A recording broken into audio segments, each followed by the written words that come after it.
2 weeks before the incident, Dazai had called Akutagawa in the forest, where they first met, wanting a favor from him. He tells Akutagawa that the world is about to get into deep chaos, and for that time, he needs Akutagawa to be his eyes. Eyes that watch over everything but are so subtle that they are never detected. Akutagawa refuses to help Dazai in saving the world, especially Atsushi, but Dazai is still confident that Akutagawa would do as he says. Fukuchi looks down upon the Atsushi, that he will end his life in a flash, but Akutagawa intervenes, telling him that the Atsushi has an annoying trait of becoming an even more troublesome enemy if hurt in a fight. He is confused upon seeing Akutagawa there, but he clarifies that Dazai ordered him to be around and only act when seeing a smoke signal. Atsushi realizes that Ranpo had it all planned.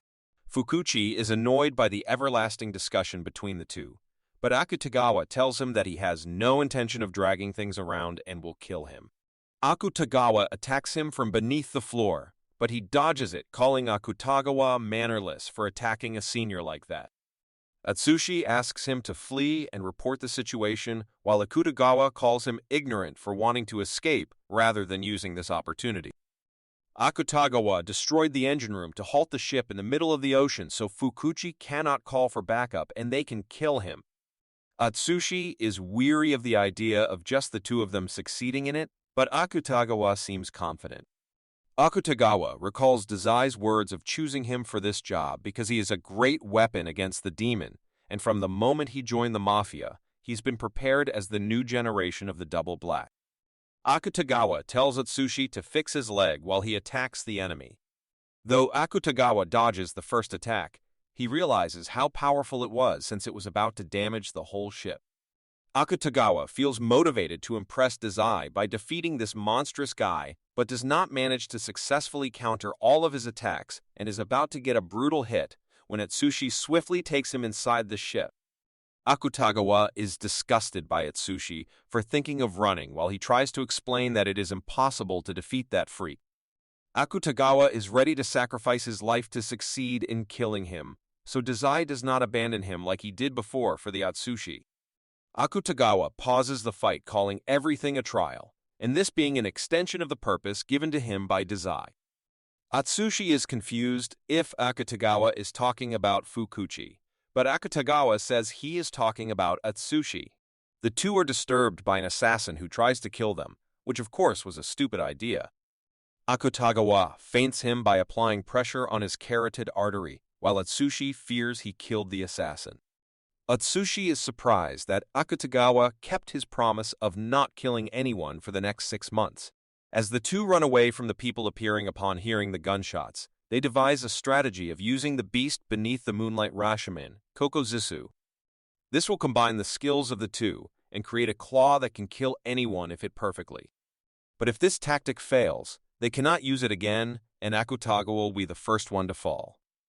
Atsushi decides to take this fight underwater, but as they are running towards the submarine, they reach the place where Fukuchi is, giving them the first sign of their plan failing.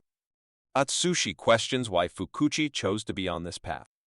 He tells them it was because of a battlefield that changed his mindset, and that is where this side of him was born. He wanted to be recognized for all his efforts and his sufferings, but the lack of recognition fueled his wrath, and he decided to embrace the cold cynicism. The two attack him simultaneously, but it was of no benefit as Fukuchi throws them on either side of him without any hard work. Akutagawa gets up not wanting to give up, so Atsushi also feels motivated to keep up with him. Enjoying their stupidity, Fukuchi throws his sword into the ocean and decides to demonstrate the true nature of the battlefield to them. On a battlefield, courage, conviction, and justice all die the same way, with the only difference being whether the death is merciful or not, and it is about time they see how theirs is. Fukuchi pulls out a peculiar katana that was forged by gifted blacksmiths for ritual purposes, but since Fukuchi got his hands on it, he has been using it for battles. Out of nowhere, the katana slashes the throat of Akutagawa, leaving Atsushi scared and confused at how it happened. He decides not to give up and is preparing himself to fight back when the katana peers through his chest from behind. The katana, a Mino Gozen, is a space-time sword that compresses the space to have the blade go elsewhere at a good amount of distance. Fukuchi made this sword even more powerful with his abilities. He knows that the Warrior Tiger's abilities are effective in frontal attacks, and the Black Coat's abilities work in defensive and blind spots. If they ambushed their abilities, they might have succeeded against Fukuchi, but individually, the two stand no chance. Atsushi knows that tactic would have worked, but he couldn't bring himself to take such a reckless risk. Akutagawa laughs, saying defeating such a strong enemy like Fukuchi would sure impress Dazai. Fukuchi feels annoyed by how the stupid guy is not realizing he is at a loss here. Nevertheless, of course, Akutagawa refuses to betray Dazai, but Fukuchi offers him to work for him until he becomes the strongest gifted among the hunting dogs, and then he can return to his master Dazai. Fukuchi asks Akutagawa to kill the War Tiger since Akutagawa can survive this way. Akutagawa tells Atsushi that he was going to kill him anyway, so why not now since it is the purpose of his life? The repetition of Akutagawa wanting a purpose to live annoys Atsushi, so he finally shares that he has an illness in his lungs and does not want to disappoint Dazai in the time he has left. The two run towards each other, as if ready to attack, but Atsushi understands the meaning behind Akutagawa's words and knows that killing Atsushi would disappoint Dazai. As the two pass each other, they use the tactic they had talked about. The perfect ambush to be seen, and Fukuchi's arms are cut off.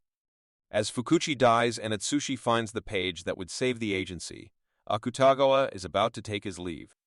Atsushi, however, expresses his confusion since he is sure that Fukuchi attacked with the katana, but no one is hurt, so where did the katana cut through? Suddenly, the time on the clock reverses back to when they were attacking Fukuchi, and he cuts off the claw of Atsushi, along with piercing his sword through Akutagawa's body.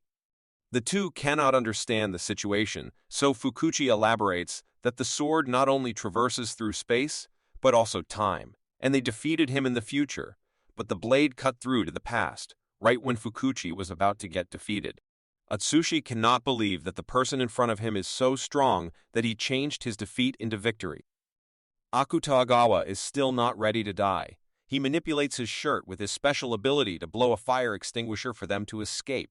It is, however, not easy to fight someone who can traverse through time. He reverses the time yet again and slashes the throat of Akutagawa.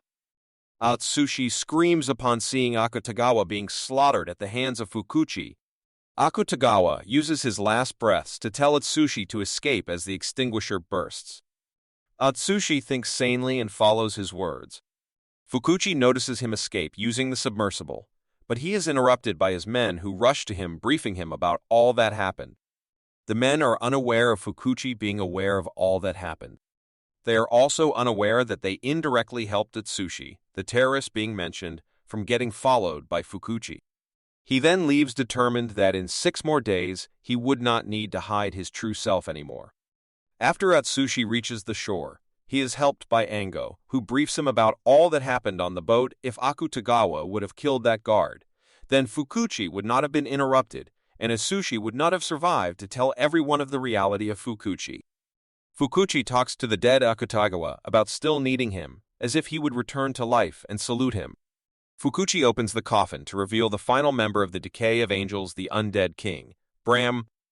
Bram wakes up in the coffin, wondering how many years have passed since he was last awakened. Upon hearing it has only been 2 weeks, he gets offended and tries to go back to sleep. Even on insistence, Bram refuses to transform Akutagawa into a vampire, but Fukuchi threatens to end his life. At this, Bram bites the former Black Coat. Higuchi rushes towards an abandoned alley where she finds Akutagawa. She talks in haste, wanting to know how Akutagawa called when they just had his funeral. The only answer she gets is by citing Akutagawa, turn into a monster and bite her. At the meeting of the hunting dogs, Tachihara explains how at Port Mafia Higuchi appeared out of nowhere and attacked Jin, and one by one, everyone was turned into a vampire. Before Tachihara escaped, he saw a bunch of more people walking around as vampires. Everyone in the meeting discusses how the solution to this act of global terrorism is to eradicate the Gifted One, not knowing it is their captain. Tachihara requests investigating this sudden outbreak as the contagious ability is the doing of the mastermind. The rest of the team who have started to doubt his honesty to the hunting dogs look at their captain at this request.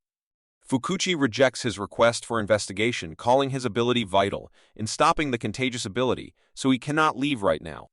Tachihara is flattered at being praised, while Fukuchi smiles secretly upon fooling others. Tachihara then offers a counterproposal by showing everyone a flash drive he got at the Sky Casino. He offers to hand it to Yasui of the detective agency. It carries the statement of Atsushi about the entire incident. He destroyed it in the casino to not let the agency see it, but later restored it, using his metal manipulation ability. Fukuchi wonders what he should do since the video may not reveal his identity, but investigating it could still bring suspicion upon him. Fukuchi allows passing the drive to Yasui, but mentions knowing him personally, so he will hand it to him. Tachihara then offers to help him by at least informing Yasui about his arrival. Fukuchi clenches his teeth at the persistence, but allows it to not sound fishy. Fukuchi approaches Brahm and asks him to ask his kin to bite Yasui. Brahm, being bored, accepts the offer but asks for a radio as a reward to keep him entertained. Fukuchi simply closes the coffin at that. Tachihara appears as Fukuchi thinks of how well his plan is progressing. Tachihara reveals that the memory drive is a tracker. Fukuchi asks if Tachihara has always been suspicious of him. The latter reveals that it was his boss who knew it. After he returned to the agency, Mori called him, revealing already being aware of Tachihara spying on them. Even though Tachihara was ready to accept death, it was not what Mori had in mind. Mori spent some time beating around the bush, and then came to the point of having a mission for Tachihara as a member of the Port Mafia. The mission is for him to become a double agent. Fukuchi is amused and breaks the drive, while Tachihara further reveals that this drive also had a recorder, so the military intelligence is currently listening to their conversation. Tachihara expresses his disappointment at the betrayal of his captain, but now he will be one of those people casually reading about his demise. Fukuchi smirks, wondering how that would happen since he will easily defeat Tachihara and ask Brahm to get everyone in the military intelligence bitten. Being ordered to kill the enemy of the world, Tachihara attacks Fukuchi, making him take out his katana. However, it is known that metal seems to have an affection for Tachihara. He uses all his might and manages to steal the Aminagozen from Fukuchi. By using all the tips of his boss, Tachihara manages to corner Fukuchi until he is stabbed in the back out of nowhere. Turns out, it is never simple to outsmart the mastermind Fukuchi. Fukuchi then narrates how while Tachihara was stealing the Aminagozen, he sent it into the past to create a danger sign that Tachihara noticed a few moments ago. This sign signaled the past self of Fukuchi, and he stabbed his sword into the future. The stab that turned the table on Tachihara. Fukuchi then decides to end this matter as he aims to transform half of the military of the nation into vampires. According to Brahm, it will take only 4 days to do so. A blinded Tachihara laughs at the absurdity of the statement. Fukuchi understands why Tachihara laughed, but reminds him of the ability of the Gifted One. Fukuchi is planning on using Brahm as his weapon, and the Gifted One can increase the power of his weapon by 100 times. Hence, after laying out his plan, Fukuchi makes Brahm convert Tachihara into a vampire as well. The invincible mastermind then continues on his mission to contaminate the military world with vampires.